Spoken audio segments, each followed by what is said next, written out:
అట్నుంచి కొట్టుకురండి. ముందు లైక్ కొట్టారా? సరే, ఏదో ఒకటి కొట్టండి. ఇప్పుడైతే మనం రోజు ఓ కథ ఎందుకు చదువుకోకూడదు అనిపించి ప్రయత్నం చేస్తున్నా. ఈరోజు అట్నుంచి కొట్టుకురండి. చింతపల్లి అడవులన్నా చిమ్మ చీకటన్నా చెప్పలేని భయం ఏర్పడింది.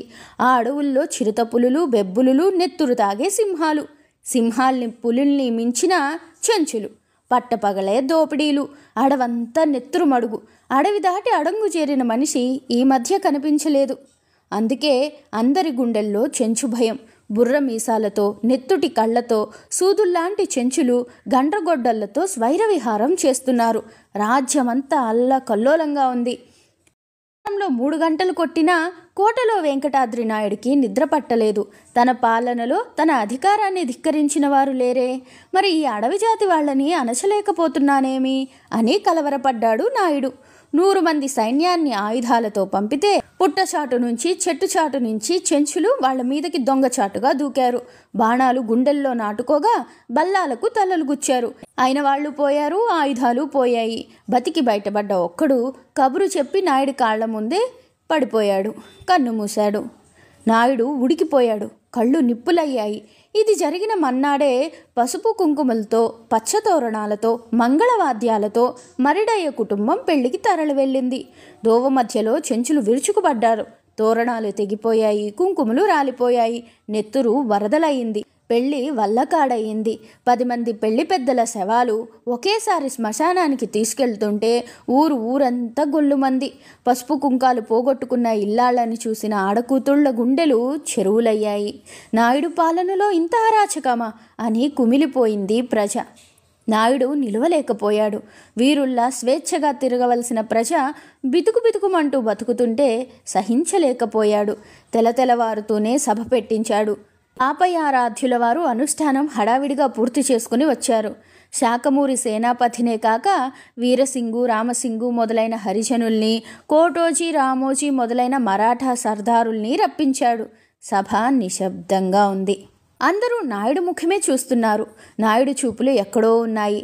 ఆలోచనలు తెగడం లేదు. ముఖం ఎర్రబారింది. పౌరుషం కళ్ళలోకి తన్నింది.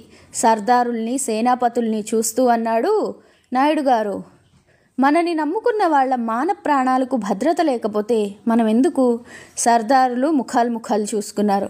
మళ్ళీ నాయుడు గారు ఇట్లా అంటున్నారు, చెంచుల్ని అణచగల మొనగాడే లేడా మనలో అని. ఇక సభ నుంచి సమాధానం లేదు. చెప్పండి అని గద్దించాడు నాయుడు.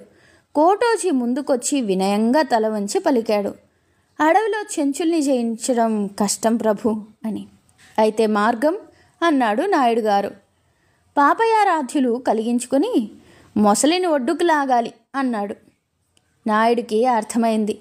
సభను ముగించి నర్సోజీతో ఏకాంత మందిరానికి నడిచి వెళ్ళాడు.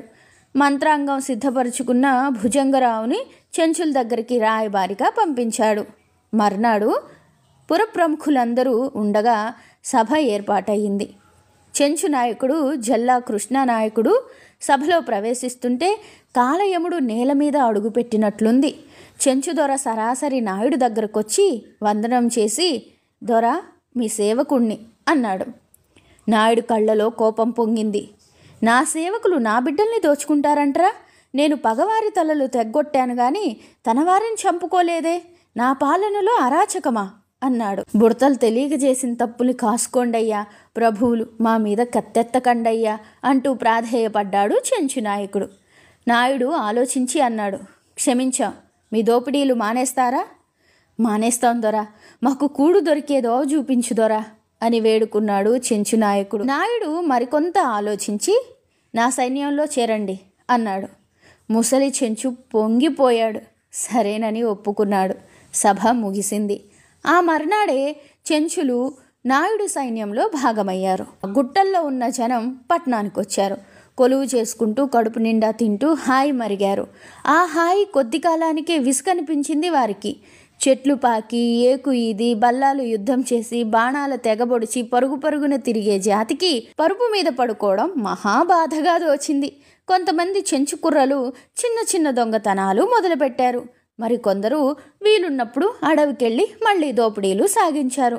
నాయుడు సేనాపరుల ద్వారా చెప్పించి చూశాడు. ప్రయోజనం కనిపించలేదు. రోజు రోజుకి దారుణాలు పెరిగిపోతున్నాయి.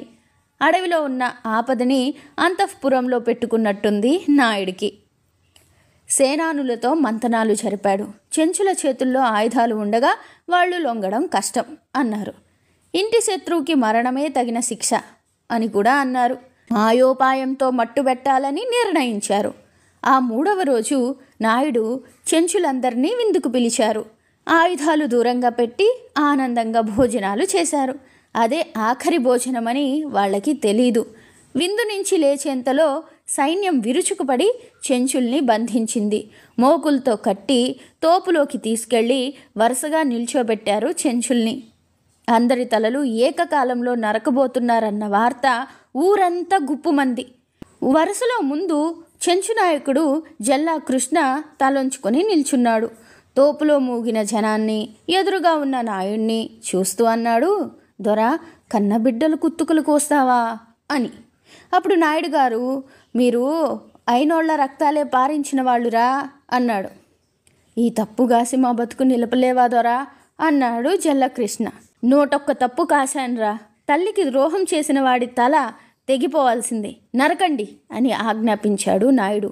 వరుసగా ఉన్న చెంచుల తలలు నరకడానికి గండ్రగొడ్డళ్ళు పైకి లేచాయి. మొదట నిల్చున్న చెంచు నాయకుడి దగ్గరికి తలారులొచ్చారు. చెంచు నాయకుడు, ఒక్క కోరిక దొరా, అట్నుంచి కొట్టుకురా దొరా అన్నాడు. అట్నుంచి నరుక్కుంటూ వస్తే కొంతమంది మరణించిన తర్వాతనైనా నాయుడికి జాలి కలిగి వధ ఆపేస్తాడేమో, ప్రాణం దక్కుతుంది అని అతని ఊహ. ఓహో, అందుక అట్నుంచి కొట్టుకురమ్మన్నాడు. నాయుడు సరేనన్నారు. అట్నుంచే కొట్టమన్నాడు. అట్నుంచి కొట్టుకొచ్చినా ఇట్నుంచి కొట్టుకెళ్ళినా అధికారం నిర్ణయించిన ధర్మం ప్రకారం అందరి తలలు నేల కొరిగాయి. అయితే చెంచు నాయకుడు తన వారు తన కళ్ళ ముందే నేల కొరగడం చూడవలసిన దురదృష్టానికి నోచుకున్నాడు. అట్నుంచి కొట్టుకురమ్మన్నారు అన్న సామెత వెంకటాద్రి నాయుడు కాలం నుంచే ప్రచారంలోకి వచ్చింది.